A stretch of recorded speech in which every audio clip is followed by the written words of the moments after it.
عمر بن خطاب رضی اللہ تعالیٰ عنہ فیل کا واقعہ ہے. اس کے 13 سال کے بعد پیدا ہوا. اس کے 13 سال کے بعد پیدا ہوا. اور عمر بن خطاب رضی اللہ تعالیٰ عنہ کا جو نسب ہے، 2 باپ تھے. ایک کا نام تھا کعب اور ایک کا نام عدی تھا. تو کعب سے جو نسل چلی ہے اس میں آپ صلی اللہ علیہ وسلم کی ذات ہے، اور عدی کی نسل میں حضرت عمر بن خطاب رضی اللہ تعالیٰ.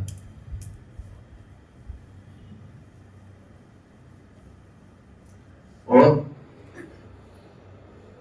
حضرت عمر بن خطاب رضی اللہ تعالیٰ عنہ حضور اکرم صلی اللہ علیہ وسلم کے سسر بھی تھے، حضور صلی اللہ علیہ وسلم کے برادر نسبتی بھی تھے. مطلب نسبتی سے کیا مراد ہے کہ جس کو کہتے ہیں ہم لوگ کہ ایک بہن آپ صلی اللہ علیہ وسلم کے پاس تو دوسری بہن حضرت عمر بن خطاب رضی اللہ تعالیٰ عنہ. اس کو کیا کہتے ہیں؟ برادر نسبتی کہتے ہیں. کیا کہتے ہیں؟ ہمزلف کہتے ہیں. ہمزلف بھی تھے. ٹھیک ہے، کیونکہ حضرت ام سلمہ رضی اللہ تعالی عنہ کی بہن حضرت عمر بن خطاب رضی اللہ تعالی عنہ کی بیوی تھی. اگرچہ وہ اسلام قبول نہیں کر سکی، اسلام قبول نہیں کیا انہوں نے، اور جب عمر بن خطاب رضی اللہ تعالی عنہ نبوت کے 6 سال کے بعد اسلام قبول کرتے ہیں تو انہوں نے اسلام قبول نہیں کیا. جب اسلام قبول نہیں کیا اس بیس پر ان کو چھوڑا. ٹھیک ہے. اور حضرت عمر بن خطاب رضی اللہ تعالی عنہ ابھی تو ابتدائی تعارف کروا. عمر بن خطاب رضی اللہ تعالی عنہ کون ہے جن سے اسلام کو قوت ملی؟ حضرت عبداللہ ابن مسعود رضی اللہ تعالیٰ فرماتے ہیں کہ یہ وہ ہیں جن سے اسلام کو اللہ تعالیٰ کی ذات نے قوت عطا فرمائی، اور ان کی ہجرت سے اللہ تعالیٰ کی ذات نے نصرت عطا فرمائی، اور ان کی خلافت سے اللہ تعالیٰ کی ذات نے رحمت عطا فرمائی.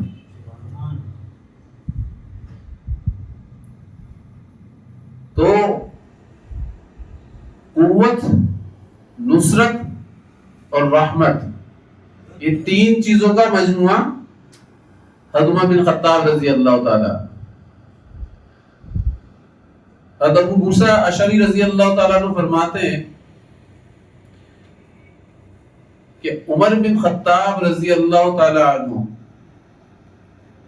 کی پیشانی کے اوپر ایک فرشتہ ہر وقت رہتا تھا.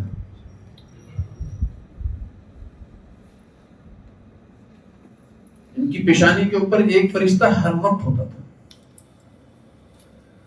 اور یہی ابو موسیٰ اشعری رضی اللہ تعالیٰ فرماتے ہیں کہ ان کی زبان کے اوپر جبریل امین علیہ السلام بول رہے ہوتے تھے،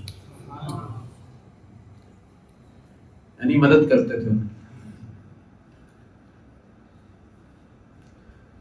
پھر اسی بیان کو آگے لے کر جاتے ہیں عبداللہ ابن مسعود رضی اللہ تعالیٰ. وہ فرماتے ہیں کہ ہر وقت ہم نے دیکھا، ہر وقت عمر بن خطاب رضی اللہ تعالی عنہ کی پیشانی کے اوپر ایک فرشتہ ہوتا تھا.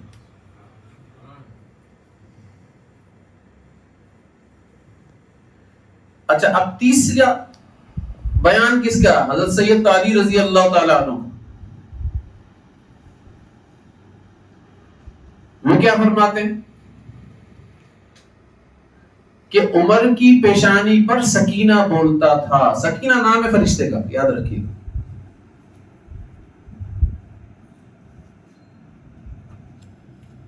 سکینہ فرشتے کو بولتے.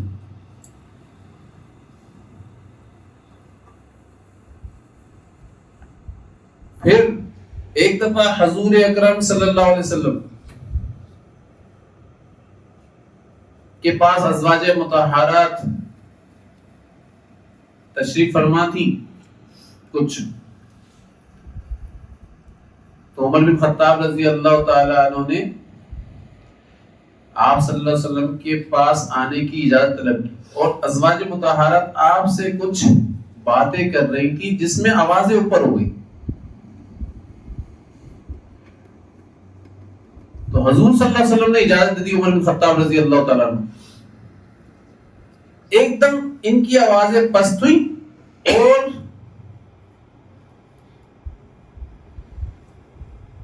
پردے میں چلی گئی. آپ صلی اللہ علیہ وسلم ہنسنے لگے، مسکرانے لگے. تو حضرت عمر بن خطاب رضی اللہ تعالیٰ عنہ نے فرمایا یا رسول اللہ، اللہ آپ کو ہمیشہ ہنستا ہوا رکھے. کتنا اچھے لگ رہے ہیں، کتنے اچھے لگ رہے. فرمایا عمر پتہ ہے کس لیے مسکرا رہا ہوں؟ بتائیے یا رسول اللہ. عمر یہ مجھ سے کچھ باتیں کر رہی تھی ازواج مطہرات، جیسے ہی میں نے تمہیں اندر بلایا ان کی آوازیں بھی پست ہو گئی اور یہ اندر بھی چلی گئی. تو آپ عمر بن خطاب رضی اللہ عنہ فرمایا یا رسول اللہ، ان کو تو آپ سے زیادہ ڈرنے کا حق ہے نا، کہ اسی کو ڈر رہی ہے. اور فرمایا بھائی اے اللہ کی بندیوں، جس سے ڈرنے کا حق ہے اس سے ڈرو نا، مجھ سے کیا ڈرنا ہے. فرمایا آپ ان کے مقابلے میں بہت زیادہ سخت اور تندخو ہیں، اس لیے سخت مزاج ہیں آپ. تو بھائی عمر بن خطاب رضی اللہ تعالی عنہ وہ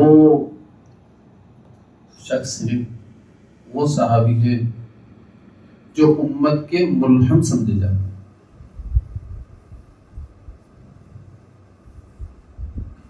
اور امت کے ملہم ہیں. آپ صلی اللہ علیہ وسلم نے اسی واقعے کے اندر کیا فرمایا؟ فرمایا کہ اے عمر، تو وہ ہے کہ اگر تو کسی راستے پر چل رہا ہو اور شیطان بھی اس راستے پر آ رہا ہو، تجھے دیکھ کر راستہ بدل لیتا ہے اپنا. شیطان بھی تجھ سے ڈرتا ہے.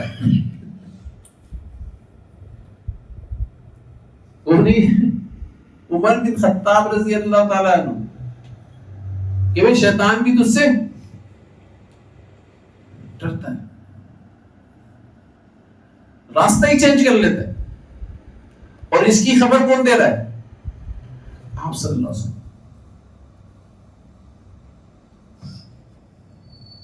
تو یہ امت کے ملہم سمجھے جاتے ہیں. ایک دفعہ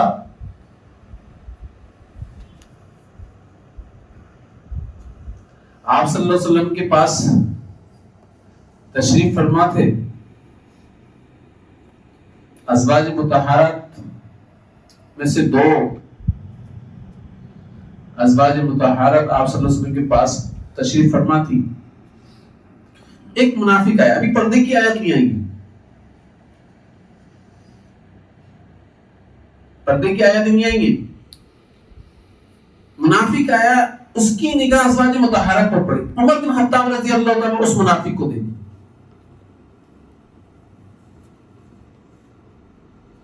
اب آپ صلی اللہ علیہ وسلم سے فرمائے اللہ تعالیٰ کی ذات سے بول کر پردے کے حکم نازل فرمائیے نا.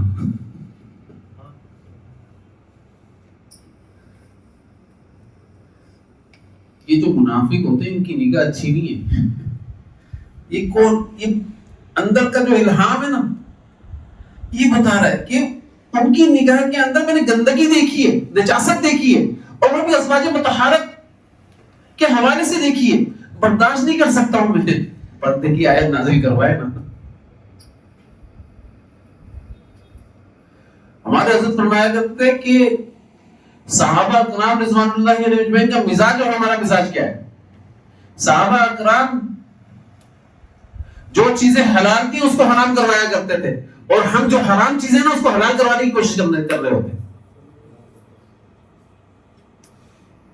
یہ ہمارا اور صحابہ کرام کا بہت بڑا ڈفرینس ہے. میں بتا رہا ہوں عمر بن خطاب رضی اللہ تعالیٰ عنہ دیکھیں نا, یہ حلال تھی.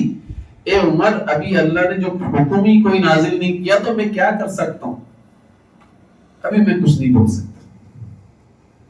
اور اللہ تعالیٰ کی ذات نے اسی وقت وہ حکم بھی نازل کر دیا, پردے کی آیتیں نازل کر دی. فکر کس کون کر رہا تھا؟ یہ عمر بن خطاب رضی اللہ تعالیٰ.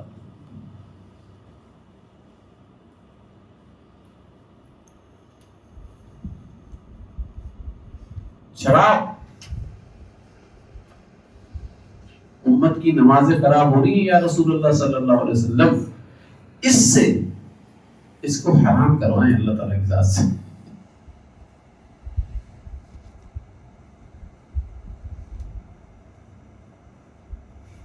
بھائی ایک چیز اللہ تعالیٰ کی ذات نے حلال کی ہوئی ہے, عمر میں کیسے حرام کروا سکتا ہوں؟ یا رسول اللہ اس سے نمازیں خراب ہو رہی ہیں.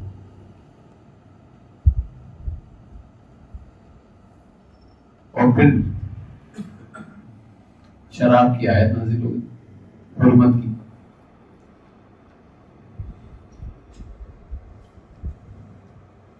منافقین, عبداللہ بن ابی منافقوں کا سردار, جب وہ مرا اس کی نماز جنازہ کون پڑھا رہا ہے؟ آپ صلی اللہ علیہ وسلم. اور عمر بن خطاب رضی اللہ تعالیٰ عنہ پیروں میں لپٹ گئے, یا رسول اللہ آپ نہیں پڑھائیں اس کی نماز, آپ نہیں پڑھائیں, ایسے گندے شخص کی نماز جنازہ آپ نہیں پڑھائیں یا رسول اللہ, نہیں پڑھائیں.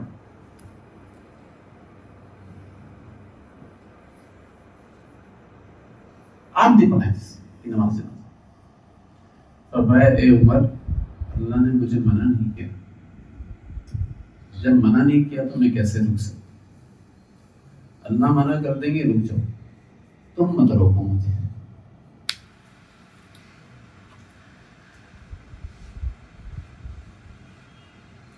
پھر اللہ تعالیٰ کی ذات نے حکم اتار دیا, اب آئندہ کسی منافق کی نماز جنازہ آپ نہیں پڑھائیں گے, بلکہ ان کی قبر کے اوپر بھی کھڑے نہیں ہوں گے.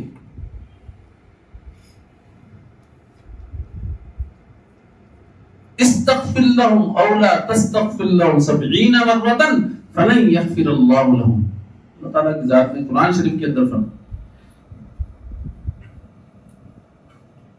اگر آپ ان کے لیے 70 مرتبہ, کون آپ صلی اللہ علیہ وسلم منافقین کے لیے کیا فرما رہے ہیں اللہ تعالیٰ؟ اگر آپ ان کے لیے 70 مرتبہ مجھ سے مغفرت طلب کریں گے, ہرگز ان کو معاف نہیں کروں گا. آپ مغفرت طلب کرنے والے ہوں اور ان کے لیے مغفرت طلب کر رہے ہوں, تب بھی آپ کی مغفرت طلب کرنے کے اوپر بھی معاف نہیں کروں گا. اور 70 مرتبہ مغفرت طلب کر رہے ہوں تب بھی معاف نہیں کروں.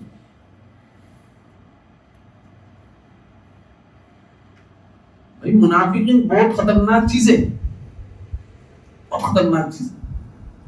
آپ صلی اللہ علیہ وسلم کے پاس ایک منافق ایک یہودی کا فیصلہ آیا. آپ صلی اللہ علیہ وسلم نے یہودی کے حق میں فیصلہ دے دیا. یہ منافق جانتا تھا کہ عمر بن خطاب یہودیوں کے حق میں بہت سخت ہے, چلو عمر بن خطاب کے پاس چلتے, ان سے بات کرتے. جب ان سے بات کی جائے گی تو ایسے ہوگا کہ پھر عمر بن خطاب بولیں گے کہ بھائی یہودیوں کے حق میں فیصلہ نہیں دینا چاہیے, بلکہ کس کے حق میں فیصلہ دینا چاہیے؟ اس کے حق میں. اس نیت کے ساتھ جا رہا ہے وہ, نعوذ باللہ من ذلک. آیا بھائی اللہ کے نبی کے پاس میں فیصلہ لے کر گیا تھا تو اللہ کے نبی نے یہودی کے حق میں فیصلہ دے دیا. دیکھو اس وقت کے منافق مسلمان تھے نا, مسلمان بنے ہوئے تھے ظاہر, ٹھیک ہے نا.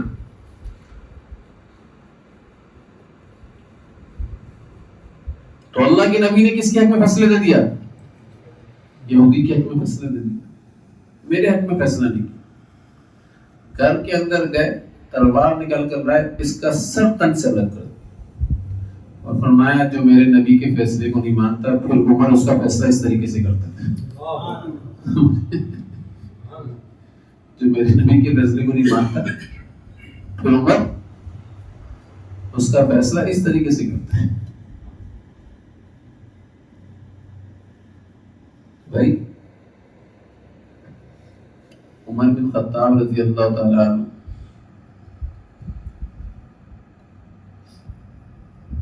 اپنے دور خلافت کے اندر، ان جیسا دور خلافت قیامت تک میرے حساب سے کسی کا ہوگا، ایسا دور خلافت تھا، ایسا دور خلافت تھا۔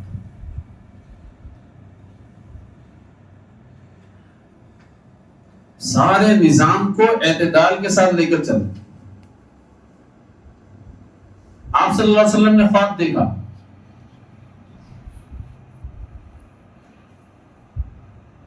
آپ صلی اللہ علیہ وسلم خواب کے اندر دودھ پی رہے ہیں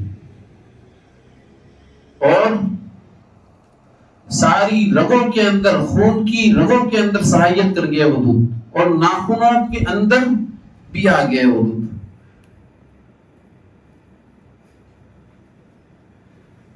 پھر بچا جو دودھ، وہ عمر بن خطاب رضی اللہ تعالیٰ عنہ پاس بیٹھے میں ان کو دے دی۔ اب آپ صلی اللہ علیہ وسلم سے صحابہ کرام پوچھ رہے یا رسول اللہ اس کی تعبیر کیا ہے؟ فرمایا اس کی تعبیر علم ہے، اس کی تعبیر علم۔ آج آپ دیکھیں عمر بن خطاب رضی اللہ تعالیٰ عنہ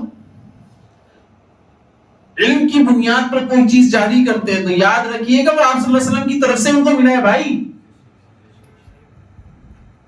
وہ آپ صلی اللہ علیہ وسلم کی زندگی میں آپ صلی اللہ علیہ وسلم نے ان کو عطا فرما دیا تھا۔ نبی کا خواب کیا ہوتا ہے؟ سچا ہوتا ہے۔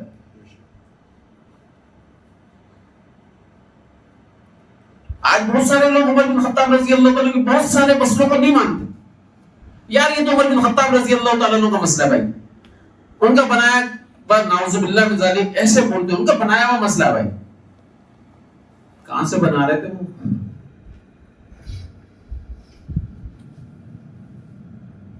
کیسے بنا رہے تھے؟ کیسا الزام لگا رہے ہو؟ نعوذ باللہ من ذالک۔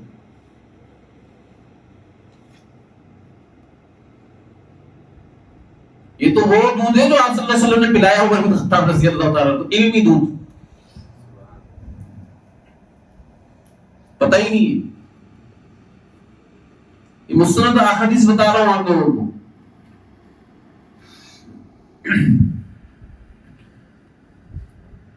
ایک دفعہ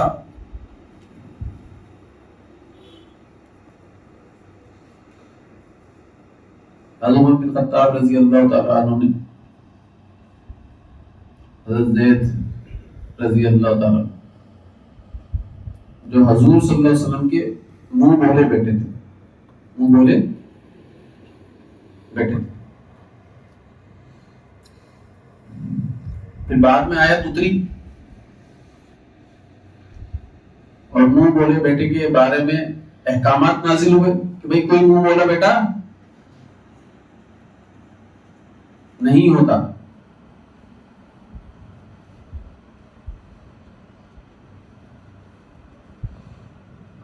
تو یہ آیت نازل ہوئی، لیکن آپ صلی اللہ علیہ وسلم نے ان کی پرورش کی تھی، چھوٹے سے بڑے آپ صلی اللہ علیہ وسلم کے پاس رہ کر ہوئے۔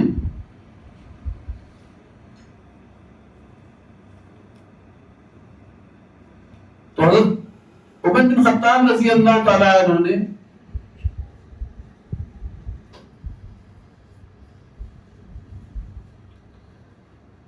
جو ایک مہینے کا خرچہ طے ہوتا ہے نا، اپنے بیٹے سے زیادہ طے کیا ہے۔ بیٹے کا 3000 تو ان کا 3500، 5 سے زیادہ درہم کی بات کر رہا ہوں۔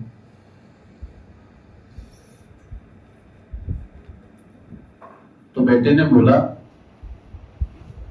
کہ بھائی جتنا جنگوں میں شریک ہوا، جتنا میں نے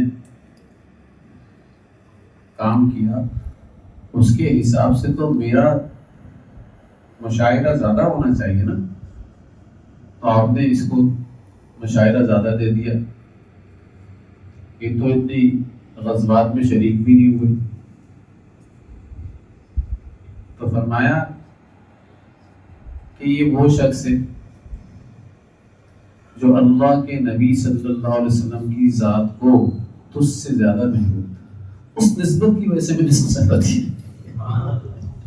اس نسبت کی وجہ سے میں نسبت زیادہ تھی.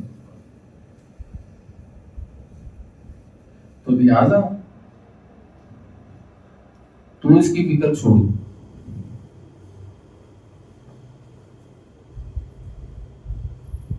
ان کے تو اتنے واقعات ہیں کہ میں پوری رات دن سناتا بھی رہوں تو ختم نہیں ہوں. ان کے اتنے فضائل ہیں کہ پوری رات دن سناتا رہوں تو ختم نہیں. لیکن وقت کی کمی.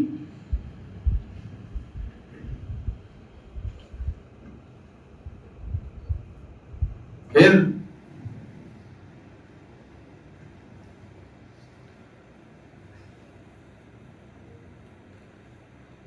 تیئیس ہجری کو 27 ذی الحجہ بدھ کی صبح فجر کی نماز پڑھانے کے لیے مسجد نبوی کے اندر آئے. اقامت ہو ہی رہی تھی. اقامت کے لیے صف بندی کروائی جا رہی تھی کہ محراب میں ابو لؤلؤ فیروز مجوسی چھپا ہوا تھا. ایک دم نکلا اور زہر میں بھجا ہوا خنجر، زہر میں بھجا ہوا خنجر کا وار عمر بن خطاب رضی اللہ تعالیٰ عنہ کے اوپر کیا اور اندر تک گھسے. اس طریقے سے 6 بار کیے. کتنے بار کیے؟ 6 بار. اقامت ہو چکی تھی، نماز بھی کھڑی ہو چکی تھی. نماز کے موقع پر کیا کیا اس نے؟ 6 بار کیے. اور دیکھو اس 6 بار کے اندر حضرت عمر بن خطاب رضی اللہ تعالیٰ عنہ گرے خون خواری کی طرح جاری تھا. اور عبد الرحمن بن عوف رضی اللہ تعالیٰ عنہ کو فوراً امامت کے لیے پیچھے سے آگے بلا لیا، کھڑا کر دیا. اور سامنے یہ نماز پڑھا رہے ہیں عبد الرحمن بن عوف اور عمر بن خطاب رضی اللہ تعالیٰ عنہ اللہ کے نام کے اوپر بسم اللہ ہوئے.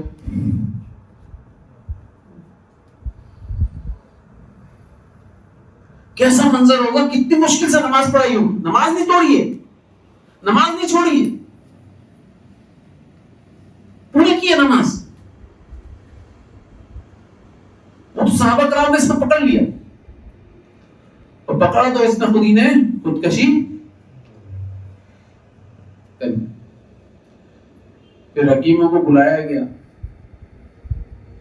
حکیموں کو جب بلایا تو اس نے نبیذ اور دودھ دیا ان کو پینے کے لیے. جب انہوں نے پیا تو سارا دودھ زخموں کے راستے باہر آ گیا. یہی نہیں گیا، زمین. اس وقت ان کی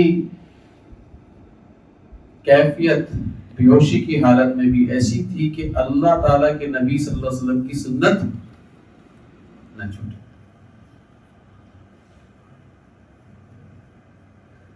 ہمارے حضرت فرمایا کرتے تھے مسلمان اگر اپنی مدد چاہتا ہے تو اس کو نبی کے طریقے اوپر آنا پڑے گا. اگر نبی کے طریقے پر نہیں ہے مسلمان کی مدد اللہ تعالیٰ نہیں کریں گے، کیونکہ اللہ تعالیٰ کی ضابطہ ہی نبی کا طریقہ ہے مسلمان کی مدد کرنے کا.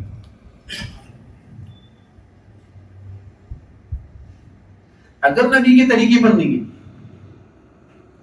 تو اللہ کی مدد نہیں ہوگی، اس کی آنکھ کے اوپر اللہ کی مدد نہیں ہوگی، اس کے دل کے اوپر اللہ کی مدد نہیں ہوگی، اس کے دماغ کی سوچوں کے اوپر اللہ کی مدد نہیں ہوگی، اس کے پیٹ کے اوپر اللہ کی مدد نہیں ہوگی، اس کی شرمگاہ کے اوپر اللہ کی مدد نہیں ہوگی، اس کے جسم کے اندر چلنے والے خون کے ذرے ذرے کے اندر اللہ کی مدد نہیں ہوگی۔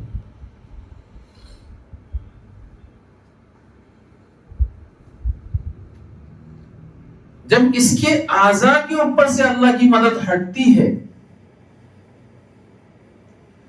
تو پھر باہر کے اندر بھی اللہ کی مدد نہیں ہوتی۔ اس کی مدد تو اللہ تعالیٰ کی ذات کی سنت کے اندر، ہر حال کے اندر سنت کے اندر مدد، اور کوئی سنت سے ہٹ کر زندگی گزار رہا ہے تو اس کی مدد اللہ نہیں کرنے والے۔ میں آپ کو بتا، اگر کوئی دیکھ رہا ہے کہ میں دنیاوی طور پر اللہ تعالیٰ کی ذات سے ہی وہ توقع کر رہا ہے کہ بھائی میری تو مدد ہو رہی ہے دنیاوی طور پر، تو مجھے بہت کچھ مل رہا ہے، یہ بھی مل رہا ہے، وہ بھی مل رہا ہے، یہ بھی مل رہا ہے، یقین جانو ہو سکتا ہے یہ دنیا اللہ کا عذاب براستہ ہے دنیاوی نعمت کے آ رہا ہو، ایسا آپ کو ظاہر بھی نہیں ہونے دیا جاتا۔ یہ مدد ہو سکتا ہے آپ کو لگ رہی ہو، لیکن یہ مدد نہ ہو، یہ اللہ کا غضب ہی ہو، اللہ کا عذاب ہی ہو، اس کو اللہ کا عذاب ہی کہیں گے۔ جس چیز کا حساب ہو جائے اس پر عذاب ہی ہوتا ہے نا۔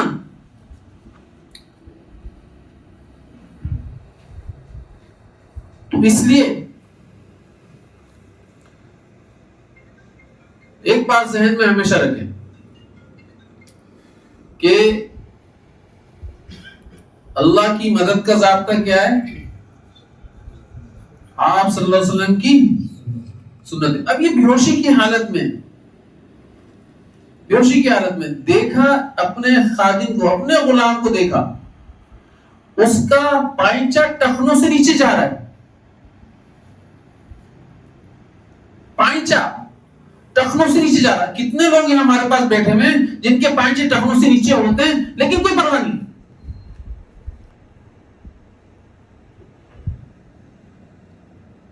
دیکھو ایک شخص کو اجازت تھی، وہ بھی آپ صلی اللہ علیہ وسلم کی ذات کی طرف سے اجازت تھی، اور وہ کون تھے؟ ابو بکر صدیق رضی اللہ تعالیٰ عنہ۔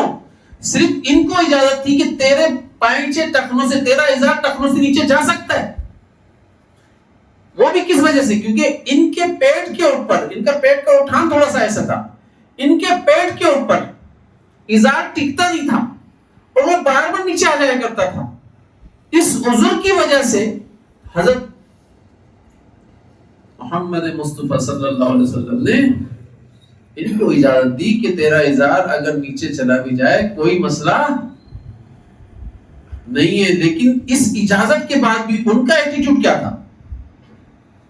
ان کا عمل کیا تھا؟ اجازت مل گئی ہے، میں اور آپ اجازت مل جائے تو کیا کرتے ہیں؟ یار بس اللہ تعالیٰ کا شکر ہے اجازت مل گئی ہے۔ لیکن ان کا عمل کیا تھا؟ اس کے بعد بھی نیچے جاتا تھا، بار بار اوپر کرتے تھے، بار بار اوپر کرتے تھے، بار بار اوپر کرتے تھے، نیچے رہنے نہیں دیتے تھے، نیچے رہنے نہیں دیتے تھے، وہ بار بار اوپر کیا کرتے تھے۔ ہم کیا کرتے ہیں؟ کسی محفل کے اندر جا رہے ہیں، یار یہاں یہ پائنچے جو ہے نا یار اوپر کر کر لے کر جائیں گے تو بولیں گے یار یہ کیسا عجیب سا آدمی آئے، کر لو آج کر لو۔ کلوا وتمتعوا قلیلا، اللہ کے ذات نے قرآن شریف کے اندر فرمایا کھا لو پی لو عیش کر لو تھوڑے دنوں تک، آخر تو تمہیں ہمارے پاس ہی آنا ہے، آخر تو تمہیں ہمارے پاس ہی آنا ہے، پھر ہم تمہیں بتائیں گے کہ میرے نبی صلی اللہ علیہ وسلم کی زندگی کو چھوڑنے کا عذاب کیا تھا، بتائیں گے۔ کوئی تو تھا نا جو تمہیں بتایا کرتا تھا کہ نبی کی زندگی کیا ہے اور نبی کی زندگی کو اپنا لو، کوئی تو تمہارے پاس ہم نے بھی بھیجا تھا نا جو تمہارے کو بار بار سمجھایا کرتا تھا، کوئی تو تمہارے پاس تھا نا جو تمہیں بتایا کرتا تھا بار بار، لیکن تم نے اس کے بات کے اوپر کان نہیں دھرے، دھیان نہیں دیا۔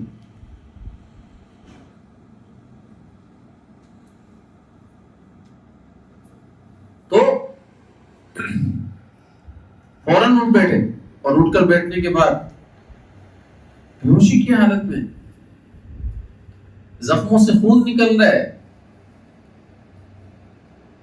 ایک دم اٹھ گئے، یہ کیا کر رہے ہو؟ ایک دم ڈر گیا غلام، کیا ہوا؟ تمہارے پائنچے ٹخنوں سے نیچے کیسے جا رہے؟ فوراً اوپر کرو۔ اس حالت کے اندر آپ دیکھو تو صحیح سنت کا کتنی حفاظت کی جا رہی ہے اس حالت، اور وہ بھی سامنے والے کی، اور کتنا وہ ہوش کے اندر ہوگا، کتنی حفاظت کی جا رہی ہے۔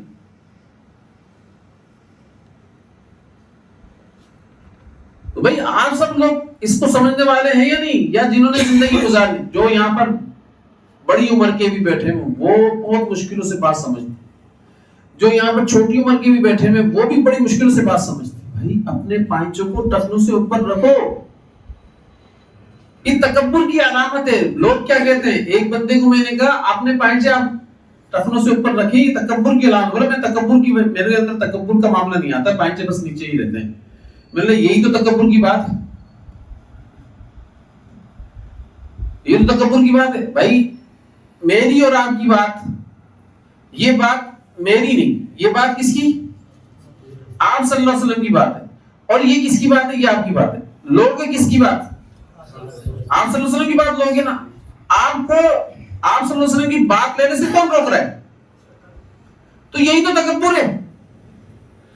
آپ کے مقابلے میں آپ صلی اللہ علیہ وسلم کی بات تھی، آپ کی بات کے مقابلے میں آپ صلی اللہ علیہ وسلم کی بات تھی، آپ نے اس کو انکار کر دیا، یہ تو تکبر ہوتا ہے۔ اسی کو تو تکبر کہتے ہیں، اسی کو تو کبر کہتے ہیں۔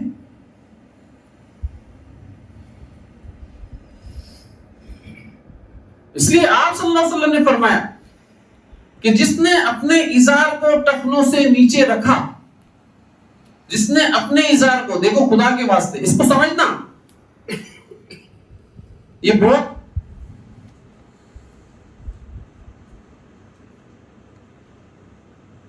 زبردست بات ہے، اس کو سمجھنا۔ جس نے اپنے ازار کو ٹخنوں سے نیچے رکھا، اس کی یہ ٹخنے جہنم کی آگ کے اندر جلائے جائیں گے قیامت والے دن۔ جب جہنم کی آگ کے اندر ٹخنے جائیں گے، پورا جسم جائے گا، یاد رکھنا۔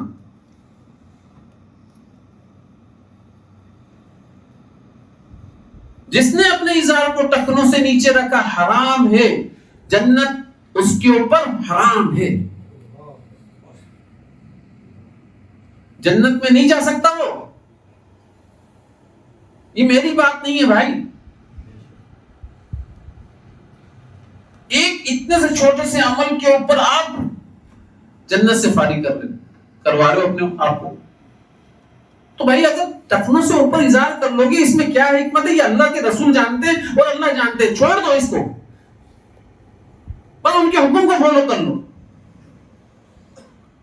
علماء حضرات تو فرماتے بعض کہ جس کا اظہار ٹخنوں سے نیچے ہوا اور نماز کے اندر ہوا، اس کی نماز کی اس کو چاہیے دوبارہ نماز کا اعادہ کرے، اس کی نماز نہیں ہوئی، وہ اپنی نماز کو دوبارہ دہرائے۔ اب پتہ نہیں کتنی دفعہ ہم ٹخنوں سے نیچے نماز پڑھ رہے ہوتے ہیں پائنچے رکھ کر، تو پتہ نہیں کتنی ہماری نمازیں رہ گئی ہیں بھائی، کتنی نمازیں ہماری ٹخنوں سے نیچے تھی۔ تو علماء حضرات تو فرما رہے ہیں کہ بھائی، بعض علماء حضرات نے تو یہ بھی کہا کہ وہ جا کر دوبارہ وضو کر رہا ہے، دوبارہ وضو کر کر۔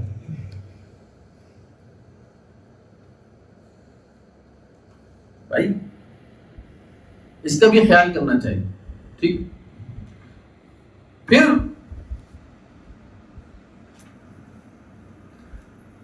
فرسٹ محرم، ہفتے کا دن، لوگ بولتے ہیں کسی کو جمعے کا دن مل جائے تو بھائی بہت خوش نصیب آدمی تھا، کسی کو پیر کا دن مل جائے تو کیا بولتے ہیں؟ خوش نصیب آدمی تھا۔ تو بھائی ایسے دن بھی ہوتے نا، ایسے لوگ بھی ہوتے نا کہ ہر دن اس کو پکار رہا ہوتا ہے کہ تو تیری آخری سانس نکلے تو میں ہوں. صحیح ہے نا؟ میری ساتھ چل رہی ہو. ہفتے کا دن پکار رہا ہے میری ساتھ چل رہی ہے. اتوار کا دن پکار رہا ہے میری ساتھ چل رہی ہے. پیر کا دن پکار رہا ہے میری ساتھ چل رہی ہے. منگل کا دن پکار رہا ہے میری ساتھ چل رہی ہو. کبھی کبھار میں اپنے طور پر سوچتا ہوں ہفتے کا دن جو ہے نا آپ جاؤ عاملوں کی نگاہ کے اندر ہفتے کا دن وہ منوس سمجھتے ہیں. نعوذ باللہ. منگل کے دن کو منوس سمجھتے ہیں.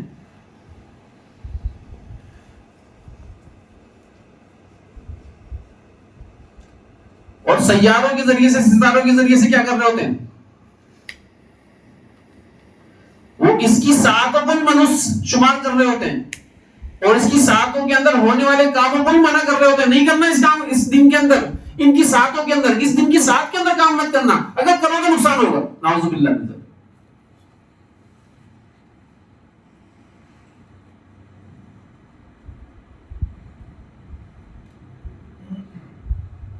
کبھی کبھار میں سوچتا ہوں عمر بن خطاب رضی اللہ تعالیٰ عنہ کی شہادت, ہفتے کے دن اللہ تعالیٰ کی ذات نے کر عمل یہ کر دیا کہ بھائی عمر بن خطاب رضی اللہ تعالیٰ عنہ کی شہادت نے ہفتے کی ساری نحوست کو ختم کر دیا.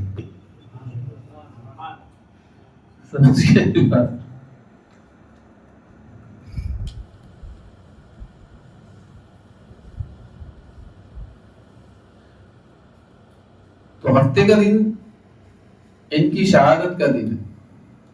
دیکھو بدھ کو فجر کی نماز کے اندر ان کو زخم لگا. بدھ کا دن پورا گزرا, جمعرات کا دن پورا گزرا, جمعے کا دن پورا گزرا اور ہفتے کے دن یہ شہید ہو گئے. اور جا کر اپنے بیٹے کو کہا شہید ہونے سے پہلے کہ میرے بیٹے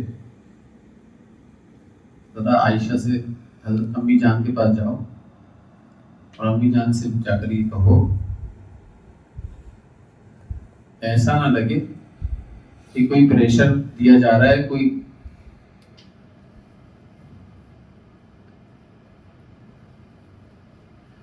درخواست کرو جا کر اور بولو کہ یہ عمر بن خطاب رضی اللہ تعالیٰ امیر المومنین نہیں کہنا, اس وقت عمر کہنا, عمر بیٹے سے کیجیے.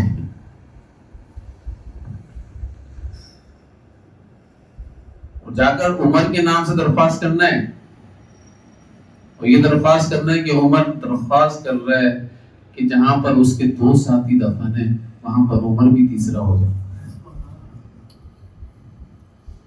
وہاں دفن ہونے کی اجازت طلب کر رہے ہیں. آپ کی اجازت ہو تو یہاں دفن کیا جائے, اگر آپ کی اجازت نہیں ہے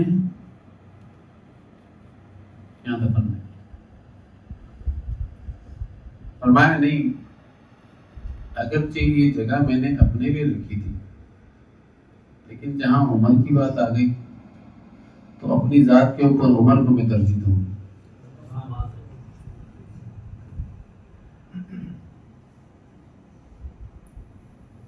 اب آخری وقت کے اندر عمل کیا ہو رہا ہے, ایٹیٹیوڈ دیکھو. بیٹے کی گود میں سر رکھا ہے, بیٹے کو بولا میری سر کو زمین کے اوپر رکھ. عمر بن خطاب رضی اللہ تعالیٰ عنہ کے سر پر آگے کی جانب بال نہیں ہے, یہ یاد رکھیے. بال نہیں ہے عمر بن خطاب رضی اللہ تعالیٰ عنہ کے سر آگے کی جانب, سائڈوں پر بال ہے, پیچھے بال ہے. کلر ان کا گندمی ہے, قد لمبا ہے, صحت مند ہے جسمانی اعتبار سے. جیسے ایک باڈی بلڈر کا جسم نہیں ہوتا زبردست قسم کا, ایسا ان کا جسم. آواز کڑکدار, روبدار, اور آنکھوں سے روشنیاں نکل رہی ہوتی, کوئی ٹک نہیں سکتا ان کے سامنے. یہاں دو لائنیں، ایک یہاں لائن جا رہی ہے، ایک یہاں لائن ہے، ہلکی سی بلیک، یہ دو لائنیں ہیں چہرے مبارک کے اوپر، کالی لائن ہے. زمین کے اوپر اپنے بال مبارک کو ملا اور فرمایا اے عمر اگر اللہ کی ذات نے تجھ کو معاف نہیں کیا تو تیرے لیے ہلاکت ہے. کون کہہ رہا ہے یہ؟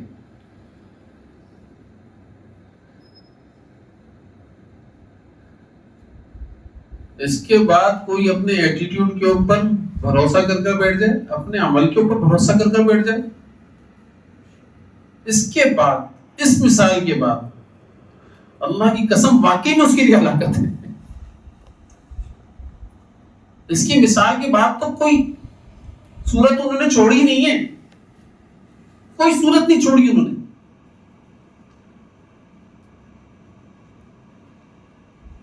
فرما دیا کہ بھائی ہلاکت ہی ہلاکت. تو میں سب ساتھیوں سے یہ کہتا ہوں کیوں نہ عمر بن خطاب رضی اللہ تعالیٰ عنہ کی کچھ سارے تو آ نہیں سکتے ہمارے اندر، کچھ اعمال ہی ہم لوگ اپنا لیں، کچھ اعمال اپنا لیں، کچھ فیصد ان کا تقوی اپنا لیں، کچھ فیصد ان کی امانت اپنا لیں، کچھ فیصد ان کی صداقت کو اپنا لیں، کچھ فیصد ان کی حیا کو اپنا لیں، کچھ فیصد ان کے سنت کے اوپر اتباع کو اپنا لیں، کچھ فیصد اپنا لیں. لیکن یعنی کچھ فیصد کے اوپر آ جائیں گے کامیاب ہو جائیں گے.